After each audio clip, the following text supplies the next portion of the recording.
Hi hello welcome to power 360. నేను మీ మురళీ రాపల్లి.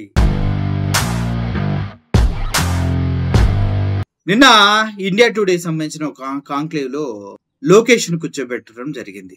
ఆ లోకేష్ ను కూర్చోబెట్టి మాట్లాడుతూ యాంకర్ అడిగిన క్వశ్చన్ కి లోకేష్ గారు ఒక అద్భుతమైన సమాధానాన్ని ఇవ్వడం జరిగింది. అది విన్న తర్వాత నా ఫ్యూచర్లు ఎగిరిపోవడం జరిగింది. అబ్బా నిజమా అని ఒక రకంగా నాన్ను నేనే గిల్లుకొని ఛా ఇది నిజమా అనుకునే సిచ్యువేషన్ నాకే కలిగిందంటే సాధారణమైనటువంటి ప్రజల పరిస్థితి ఎలా ఉంటుందో ఒకసారి మీరు ఆలోచించండి. ఎందుకు నేను ఇలా చెప్తున్నాను, అసలు అంత ఆశ్చర్యకరమైన విషయం అక్కడ ఏం జరిగింది అంటే, ఇండియా టుడే కాన్క్లేవ్లో లోకేష్ గారిని కూర్చోబెట్టి రెడ్ బుక్ అనేది ఒకటి పెట్టి మీరు వైఎస్ఆర్సిపి కార్యకర్తలను, వైఎస్ఆర్సిపి క్యాడర్ని, వైఎస్ఆర్సిపి నాయకుల్ని టార్గెట్ చేస్తూ వారిపైన కక్ష సాధింపు చర్యలు చేస్తూ ఉన్నారంట. అది నిజమా? ఒకరి తర్వాత ఒకరిని వరుస పెట్టి జైలుకు పంపించి మీ కక్షను తీర్చుకుంటున్నారంట. ఎందుకు ఇలా చేస్తున్నారు, అది నిజమా అంటే లోకేష్ గారు అంటే yes red book does exist అంట. రెడ్ బుక్ అనేది ఉంది, దాంట్లో ఉన్న వాళ్ళని మేము దండిస్తాం, శిక్షిస్తాం అని చెప్తూనే ఆయన ఒక గర్వాన్ని అక్కడ ప్రదర్శించడం జరిగింది. లోకేష్ గారికి నేను ఒక విషయం చెప్తున్నా, నీ రెడ్ బుక్ నిన్న కాక మొన్నొచ్చింది. అది రాజారెడ్డి రాజ్యాంగం ఎప్పటి నుంచి ఉందో తెలుసా? దాంతో పెట్టుకున్న వాళ్ళు ఏమయ్యారో తెలుసా? 2.0లో మరి రెడ్ బుక్ రాజ్యాంగాన్ని తొక్కి పడేసి రాజారెడ్డి రాజ్యాంగం వస్తే మీ బతుకులేంటో తెలుసా అని నేను అడగాలనుకుంటున్నా. ఎందుకంటే రాజారెడ్డి రాజ్యాంగం అంటూ గతంలో ఎప్పటి నుంచో మనం వింటూనే ఉన్నాం. అటువంటి జగన్మోహన్ రెడ్డి గారు తాత రాజారెడ్డి రాజ్యాంగం ఎలా ఉంటుందో కడప వాసుల్ని ఒక్కసారి వెళ్ళి అడుగు పిల్ల పచ్చ లోకేష్ అంటూ చెప్పవలసిన సమయం ఏర్పడింది. ఎందుకంటే రెడ్ బుక్ తీసుకెళ్తే మహా అయితే ఏం చేస్తాడు, కేసులు పెట్టి జైలుకి పంపిస్తారు. కానీ రాజారెడ్డి రాజ్యాంగం అలా ఉండదే. ఊర్లకు ఊర్లు ఖాళీ అయితే శాల్తీలకి శాల్తీలు ఉండవే. మరి అప్పుడేం చేస్తారు? ఇప్పుడు విర్రవీగిన ప్రతి ఒక్కడు అప్పుడు కాళ్ళ బేరానికి రాక తప్పదేమో. మరి ఆలోచించుకోండి. రెడ్ బుక్ అని గర్వంగా చెప్పుకునే నీకు నిజమైన ఫ్యాక్షన్ రాజారెడ్డి రాజ్యాంగాన్ని రుచి చూపిస్తారా ఫ్యూచర్లో అంటే ఒక్కసారి గతానికి వెళ్ళి రాజారెడ్డి రాజ్యాంగం ఎలా ఉంటుందో అడుగు. వణుకు పుట్టే కథలు, భయపెట్టే గాథలు నీ చెవిలో పడి నీ వెన్నులో వణుకు పుట్టించి కింద నుంచి పైదాకా ఉత్సా కారినట్టు చెమటలు కారకపోతే అప్పుడు మాట్లాడు నీ రెడ్ బుక్ గురించి అంటూ వైఎస్ఆర్సిపి వాళ్ళు అంటూ ఉన్నారు. ఒక విధంగా చెప్పాలంటే రాజారెడ్డి గారు చాలా చాలా చాలా చాలా స్పెషల్ స్కిల్స్ ఉన్న వ్యక్తి. అతనిలో ఉన్న టాలెంట్స్ మొత్తం జగన్మోహన్ రెడ్డిలో వచ్చాయి అంటారు. కానీ జగన్మోహన్ రెడ్డి ప్రజాక్షేత్రంలో 4000 కిలోమీటర్లు తిరిగిన తర్వాత, ప్రజలతో మమేకమైన తర్వాత తను మనిషిగా మారి ప్రజల పక్షాన నిలబడి మంచి మార్గంలో నడిచి ప్రజలకు మంచి చేయాలన్న సత్సంకల్పంతో ఒక దీక్ష పూని రాష్ట్ర భవిష్యత్తు కోసం పాటుపడుతున్న వ్యక్తి జగన్మోహన్ రెడ్డి. అటువంటి వ్యక్తికి అండగా ఉన్నటువంటి సోషల్ మీడియాని, కార్యకర్తలను, నాయకుల్ని ఇబ్బంది పెడుతూ ఉంటే జగన్మోహన్ రెడ్డి ఏమీ చేయడనుకోవటం కేవలం మీ అవివేకమే. కేవలం నిజం చెప్పాలంటే నివురు కప్పిన నిప్పుని ఊది ఊది రాజేస్తూ ఉన్నారు.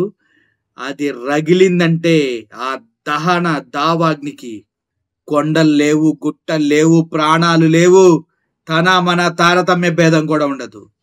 కాల్చుకుంటూ వెళ్ళిపోతుంది. దాన్ని ఆపటం ఎవడ వల్ల కాదు. నిన్నగాక మొన్న హాలీవుడ్ లో జరిగింది కదా దహన కాండ.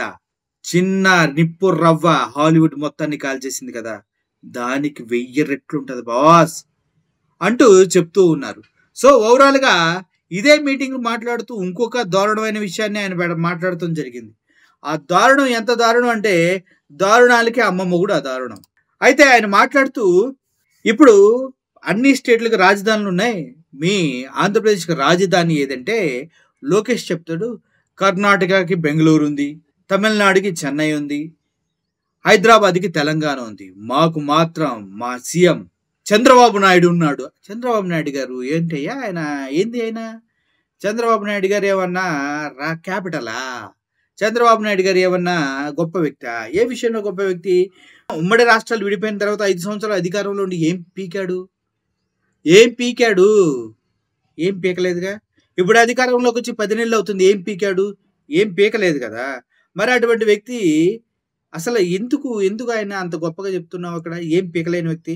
నిన్న కాక మొన్న దావోస్ ఎళ్తే ఉట్టి చేతులతో ఊపుకుంటూ వచ్చారు లింగులింగంట. ఒక్కడు మిమ్మల్ని నమ్మి ఒక్క రూపాయి పెట్టుబడి పెట్టలేదు. ఏంది ఏంటి చంద్రబాబు నాయుడు గొప్పతనం? ఏ విషయంలో గొప్పతనం ఉంది? సూపర్ 6లో అమలు చేయలేకపోయారు. 3 పార్టీలు మూకుమ్మడి పార్టీలు కలిపి జగన్మోహన్ రెడ్డి సింగిల్ హ్యాండెడ్‌తో అన్ని పథకాలు ఇచ్చి అంత సంక్షేమాన్ని అందించాడు కరోనా టైంలో గూడా.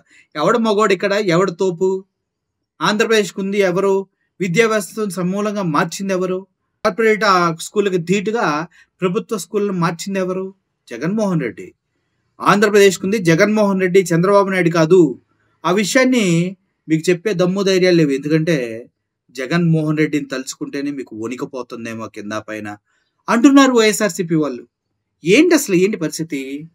చంద్రబాబు నాయుడు గారు ఆంధ్రప్రదేశ్‌కి ఇప్పటిదాకా ఏం చేశారు? ఒక మచ్చుకి 3 చెప్పు. పోర్టులు కట్టాడా? ఆయన జీవితంలో ఒక పోర్టనే కట్టాడా? లేదు. రాజశేఖర రెడ్డి గారు అండ్ జగన్మోహన్ రెడ్డి గారే పోర్టులను నిర్మించడం జరిగింది. విమానాశ్రయాలు ఏమైనా కట్టాడా? లేదు. అవి కూడా జగన్మోహన్ రెడ్డి గారే నిర్మించడం జరిగింది. పోనీ స్కూల్ వ్యవస్థలు ఏమైనా మార్చాడా? లేదు. జగన్మోహన్ రెడ్డి గారే మార్చాడు. వాలంటరీ వ్యవస్థని ఏమైనా తీసుకొచ్చాడా? లేదు. జగన్మోహన్ రెడ్డి గారే తీసుకొచ్చాడు. దాన్ని మీరు పీకి పడేశారు. ఆర్‌బీకే సెంటర్లు, గ్రామ సచివాలయాలు ఎన్నున్నాయి? కొన్ని వేల బిల్డింగులు కట్టించాడు.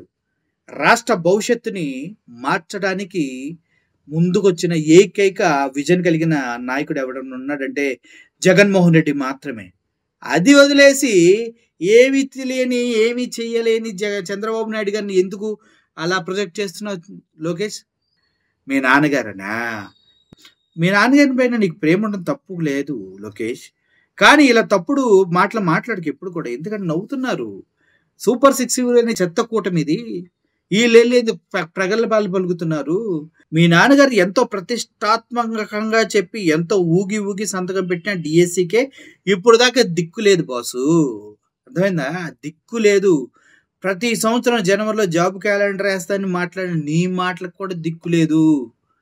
ఆడవారికి అన్యాయం జరిగితే క్షణంలో వస్తామని చెప్పిన పవన్ కళ్యాణ్ మాటకి దిక్కు లేదు. సుగాలి ప్రీతిని కేసు ఏమైందో ఇప్పటివరకు చెప్పే దిక్కు లేదు. అటువంటి చెత్త పాలన అందిస్తున్న మీరు వెళ్ళి అక్కడ కూర్చొని ఇలాంటి హీరోయిక్ మాటలు మాట్లాడటం అనేది చాలా చాలా ఆశ్చర్యాన్ని, అవాక్కుని క్రియేట్ చేస్తుంది. మీ నాన్నగారు కూర్చొనేమో నాకు ఏదన్నా అయితే 52 దేశాల వాళ్ళు రోడ్ల మీదకి వచ్చారు. ఎవడు రాలా? పవన్ కళ్యాణ్ తప్పించి రోడ్డు మీద పడుకున్న వ్యక్తి ఎవ్వడూ లేడు. కాబట్టి రికార్డులు తిరగేసుకోండి.